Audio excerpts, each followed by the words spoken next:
Students, I'm RL Shah and I'm starting your physics, the chapter of motion, the first chapter of motion of physics. So students, as you are aware, this chapter has some sort of terms which needs to be understood well.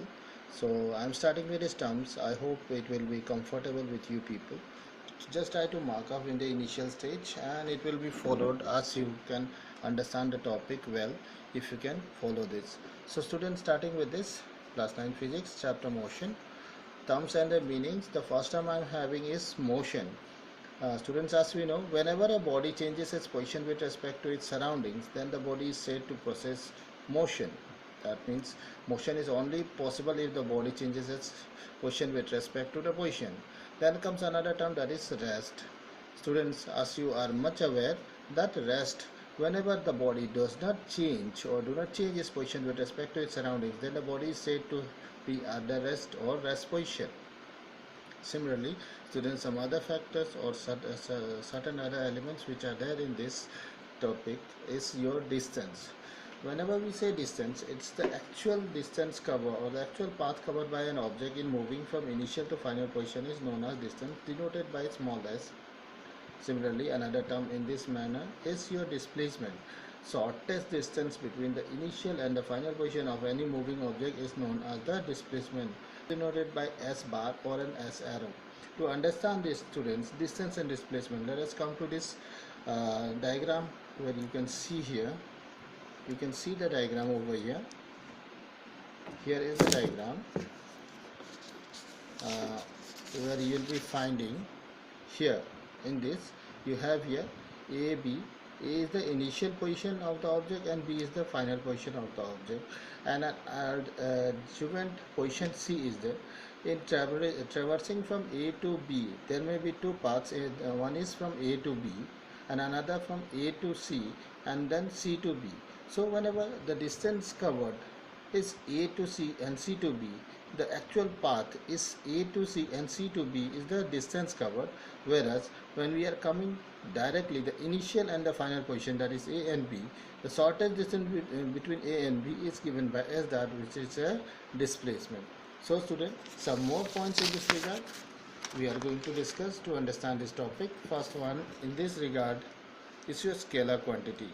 So students, as you are much aware, the physical quantity which has only magnitude but no direction, for example, distance has magnitude of length, so it's a scalar quantity. Coming to another quantity which is a vector. A physical quantity which has both magnitude and direction is a vector quantity. For example, displacement, as we have already shown, has magnitude of length as directed from A to B in the previous diagram, so it's a vector quantity. Next we are having certain things like speed, a physical quantity which is measured as distance traveled in specified time.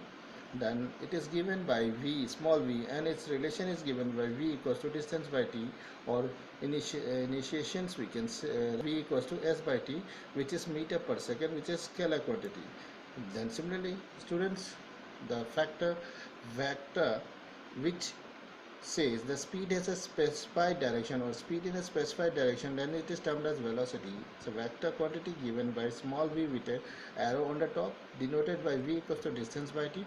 Similarly, we denote s arrow by t, which is also meter per second. Some more factors or some more things to be discussed in this is, let us try to understand the types of motions what we are going in this translatory motion. The motion can be of two types. There may be a uniform motion and non-uniform motion. So students, whenever an object covers equal distance and equal interval of time, these type of motions are said to be uniform. For example, rotating blades of the fan, rotational and revolutional motion of the earth are some of the examples of the uniform motion. Similarly, when we come to non-uniform motion, students, whenever an object covers unequal distance and equal interval of time, then this type of motions may be non-uniform. The example for this, a moving car on the road, they do not move with uniform motion. So now let us come for speed.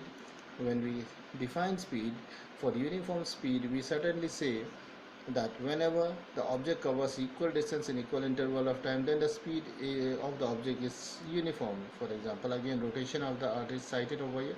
As you know, equal distance in equal interval of time, we discuss in rotational motion this. So now let us try to understand this non-uniform.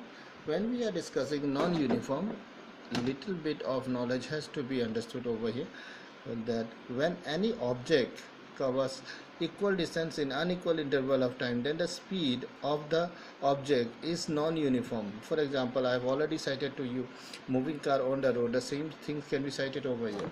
So students, few things we need to understand is in this topic is that understanding the basic becomes the essential, then just moving out. So we'll understand the basic first. Now types of velocities again can be redefined as uniform velocity. When the speed of an object is uniform in equal interval of time, then the object moves with a uniform velocity in any particular direction. And when we say non-uniform velocity, when the speed of an object is not equal in any particular direction, then the object is said to move with a non-uniform velocity. Coming to average velocity, students, if an object is moving with initial velocity u and attains a velocity after v after time t, velocity v after time t, then the average velocity is given by v average equals to u plus v by t, where t is the total time taken by the object during the journey. So with these students, these are the basics of this. I hope you have understood. We'll do in the next slide.